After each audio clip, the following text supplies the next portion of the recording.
বাণিজ্যিক উত্তেজনার মধ্যেই চীনের পারমাণবিক অস্ত্রাগার সম্প্রসারণের নতুন উদ্বেগে রয়েছে যুক্তরাষ্ট্র। স্থল, আকাশ ও সমুদ্র তিন মাধ্যম থেকেই হামলা চালানো সম্ভব এমন উন্নত পারমাণবিক অস্ত্র তৈরি করছে দেশটি। এশিয়ায় নিজেদের প্রভাব বিস্তারে যখন যুক্তরাষ্ট্র সক্রিয় হয়ে উঠছে, তখন চীনের এই পারমাণবিক সক্ষমতা বৃদ্ধি নিয়ে ক্রমেই আতঙ্ক বাড়ছে যুক্তরাষ্ট্রসহ অন্যান্য পরাশক্তি দেশগুলোর মধ্যে। বিস্তারিত শিহাব ইসলামের ডেস্ক রিপোর্টে।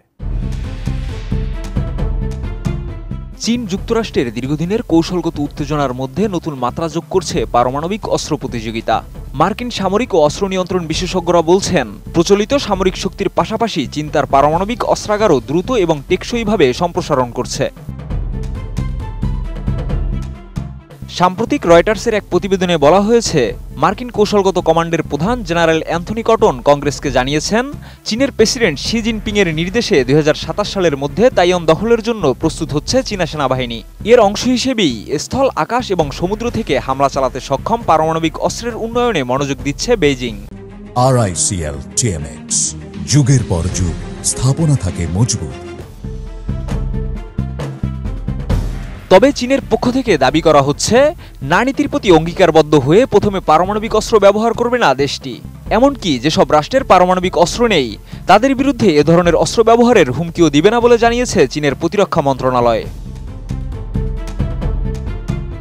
তবে পেন্টাগনের বার্ষিক প্রতিবেদনে উল্লেখ করা হয়েছে, চীন আত্মরক্ষার কথা বললেও তাদের প্রথম পারমাণবিক অস্ত্র ব্যবহার করার সম্ভাবনা উড়িয়ে দেওয়া যায় না, বিশেষ করে যদি প্রচলিত সামরিক আক্রমণে তাদের কমান্ড সিস্টেম বা অস্ত্রাগার হুমকির মুখে পড়ে। এমনকি তাইওয়ানে সামরিক পরাজয় যদি চীনা কমিউনিস্ট শাসনের অস্তিত্বে গুরুতর হুমকি আসে, তাহলে বেইজিং এই মারণাস্ত্র ব্যবহারের চিন্তা করতে পারে বলেও সতর্ক করেছে যুক্তরাষ্ট্রের প্রতিরক্ষা বিভাগ। চীনের প্রতিরক্ষা মন্ত্রণালয় অবশ্য এ সমস্ত মূল্যায়নকে চীনা বিরোধী অপপ্রচার হিসেবে আখ্যায়িত করেছে। তারা বলছে, পারমাণবিক যুদ্ধ কখনো জেতা যায় না এবং এটি চালানো উচিত নয়। শিকাগো ভিত্তিক অলাভজনক সংস্থা bulletin of the atomic scientist বলছে, বর্তমানে চীনের কাছে আনুমানিক 600টি পারমাণবিক ওয়ারহেড রয়েছে এবং এটি অন্যান্য পারমাণবিক শক্তির তুলনায় সবচেয়ে দ্রুত গতিতে অস্ত্র মজুদের কাজ করছে।